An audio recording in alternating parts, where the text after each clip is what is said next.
네, 2021년 우리 증시가 오늘로 끝이 났습니다. 올해 우리 증시에서 가장 기억에 남는 일 하면 어떤 게 떠오르시나요? 2021년 증시 7대 뉴스 박찬휘 기자가 정리해봤습니다.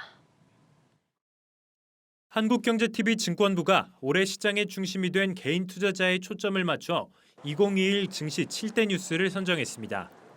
1위에는 개인 투자자의 해외 투자가 대폭 확대됐음을 보여주는 서학개미 전성시대가 차지했습니다. 미국 증시가 작년에 이어 올해도 사상 최고치 행진을 이어가면서 해외 주식에 투자하는 서학개미가 크게 증가했습니다. 한국예탁결제원에 따르면 올해 해외 주식 결제 대금은 전년 대비 2배나 급증했고 해외 주식 보관 금액도 지난해보다 약 60%나 늘었습니다. 2위에는 IPO 시장 활황이 선정됐습니다. 코스피와 코스닥 시장에서 성장주에 대한 기대감이 커지자 올해 IPO 시장에는 개인 투자자들이 몰려들었습니다. 이에 따라 공모 금액이 20조 원을 돌파하면서 사상 최대치를 달성했는데 종전 최대 규모였던 2010년 대비 2배 넘게 많았습니다. 3위에는 메타버스와 NFT 같은 미래 산업에 대한 투자 열풍이 꼽혔습니다. 올해에도 코로나19 사태가 장기화되자 메타버스와 NFT 등 미래 산업이 급부상했습니다. 특히 관련주들은 시장의 관심을 넘어 개인 투자자들 사이에서 투자 열풍까지 일기도 했습니다. 메타버스 대표주인 위즈윅 스튜디오는 11월 한 달간 주가가 80% 넘게 올랐고 NFT 대표주인 위메이드는 10월부터 11월 말까지 3배 넘게 급등했습니다. 4위에는 ETF 500 종목 돌파가 선정됐는데 변동장세로 인해 업종 전체에 투자하는 개인들이 많아졌음을 보여준 사례였습니다. 이어 기업의 사회적 책임을 강조하는 분위기 속에 ESG 산업 투자 확대가 5위를 차지했고 그 뒤로 쿠팡 미국 증시 상장과 코스피 3,000포인트, 코스닥 1,000포인트 돌파가 각각 위치했습니다.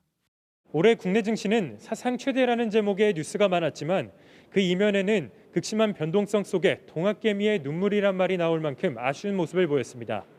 다가오는 새해에는 올해의 부진을 딛고 희망적인 뉴스와 투자 성과가 많이 나오기를 투자자들은 고대하고 있습니다. 한국경제TV 박찬유입니다. 네, 어느덧 올해 증시도 막을 내렸습니다. 돌이켜보면 참 우여곡절이 많은 한 해였는데요. 이번 순서는 올해 증시를 뜨겁게 달궜던 특징주 탑5를 정리하고 내년 시장도 준비해보도록 하겠습니다. 증권부 박혜린 기자 나와 있습니다.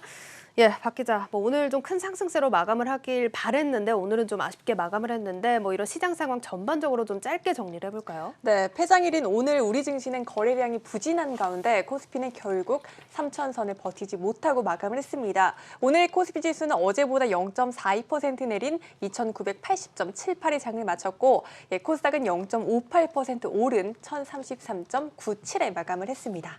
알겠습니다. 자, 오늘 좀 아쉽게 끝났는데 올 한 해 증시도 그러면 쭉 정리를 해보죠. 예, 상반기까지는 참 분위기가 좋았는데요. 예. 하반기로 접어들면서 힘을 쓰지 못한 모습이었습니다. 올해 코스피 상승률은 약 5%에 그쳐서 이 G20 증시 대표 지수 중 18위를 기록을 했습니다. 예. 코스피보다 상승률이 낮은 국가는 단 중국과 브라질 두 곳밖에 없었습니다. 사실 이렇게까지 낮은 순위일 줄은 좀 예상을 못했는데 그러면 또 걱정이 되는 게 앞서서 리포트에서도 봤지만 개인 투자자들 유입이 많았던 한 해였는데 네. 좀 성적표가 어떨지 걱정이 되네요. 예, 아쉽게도 성적표 또한 부진한 상황입니다. 한국거래소가 이 개인 순매수 상위 10개 종목의 이 평균 수익률을 따져봤더니 결과는 마이너스 9.4%였습니다. 예. 같은 기간 기관과 외국인이 담은 상위 10개 종목의 평균 수익률은 각각 4.8%, 0.9%였거든요. 예, 사실 추운 날씨만큼이나 이 쌀쌀한 성적표를 쥐고 가슴 하리하면서 이 내년을 준비하는 분들 많으실 것 같습니다. 예, 올해를 교훈 삼아서 내년 또 준비하면 되니까 너무 마음고생은 마셨으면 좋겠습니다. 자, 그럼 본격적으로 탑5 종목들 한번 살펴볼까요? 네, 그럼 2021년 증시에서 이 투자자들을 웃고 울린 특징주 5종목을 중심으로 올 한 해를 정리해 보도록 하겠습니다. 예, 먼저 개인 투자자들의 마음앓이하게 한 대표 종목 2종목 먼저 살펴보겠습니다. 예. 첫 번째는 삼성전자입니다. 예. 사실 올해 수많은 개인 투자자들의 증시 유입을 이끈 건 삼성전자 효과였습니다. 예, 삼성전자 올 초만 해도 10만 전자까지 넘는 연보면서 이 많은 동학개미들의 자금을 끌어모았는데요. 반도체 업황 부진에 보시다시피 주가가 줄곧 곤두박질 치더니 현재는 8만 원 선도 버티지 못하는 모습이었습니다. 예. 올해 증시의 마지막 날인 오늘 삼성전자가 8만 원대에서 마감하느냐 아니냐를 두고도 많은 분들 노심초사하셨을 것 같은데 예. 결국 0.63% 빠진 78,300원으로 마감을 했습니다. 예, 결국 7만 전자로 마감을 한 올해인데 삼성전자가 뭐 박 기자도 전해주셨지만 내년에 또 긍정적인 전망들 많이 나오고 있지 않습니까? 네, 맞습니다. 또 삼성전자는 대장주이기 때문에 지수 전반을 좌우해서 굉장히 중요한데요. 다행히 내년 전망 밝습니다. 반도체 업황이 본격적으로 턴어라운드 할 것이란 전망이 나오고 있습니다. 최근 한국경제TV가 실시한 리서치 센터장 11인 설문조사에서도 대부분의 센터장들이 내년 주도주로 삼성전자를 꼽았습니다. 그럼 언제쯤 오르냐 궁금하실 텐데 전문가들은 내년 하반기 업황 개선을 점치고 있습니다. 보통 반도체주는 업황을 6개월 선행하는 경향이 있기 때문에 내년 초쯤 주가에 반영될 수 있다고 보고 있는 겁니다. 예. 주요 증권사들이 제시한 삼성전자 목표 주가는 97,000원 선입니다. 예, 97,000원 목표가 좀 달성하길 바라보겠습니다. 자, 그럼 바로 다음 종목도 꼽아볼까요? 예, 코스피에는 삼성전자가 있다면 예. 코스닥에는 대장주 셀트리온 헬스케어가 아, 있습니다. 예. 그런데 주가 보여주시죠. 보시다시피 주가는 1년 내내 고꾸라지는 모습입니다. 올해 첫 개장일 16만 3천 원으로 시작한 주가는 오늘 기준 8만 원 선에 간신히 버티고 있습니다. 이 기간 시가총액은 23조 원에서 12조 5천억 원으로 10조 5천억 원가량 증발했습니다. 정말 반토막이 네. 난 주가인데 이 리스크 요인들도 한두 가지가 아니지 않습니까? 네, 맞습니다. 이 코로나19 항체 치료제인 레키로날가 기대에 미치지 못했다는 평가를 받았고요. 또 글로벌 제약사에서 먹는 코로나19 치료제를 개발하면서 우려가 커지기도 했습니다. 예. 또 금융당국에서 분식회계 혐의를 조사하면서 투심이 얼어붙은 것으로 풀이가 됩니다. 이 과정에서 공매도 세력의 집중 타깃이 되기도 했습니다. 예, 뭐 상황이 이래서 이 주주분들이 적극적으로 좀 권리를 찾으려는 움직임도 보였던 걸로 알고 있거든요. 네, 맞습니다. 이 주가가 줄곧 하락하는데도 회사가 별다른 행동을 취하지 않자 이 소액주주들은 지분 모으기 운동까지 전개하기도 했습니다. 다만 최근 셀트리온 측은 보시는 것처럼 주식과 현금을 동시 배당하는 방식 등으로 주주 달래기에 나섰습니다. 예. 내년 3월 정기 주주총회에서 최종 승인을 거친 후 지급될 예정입니다.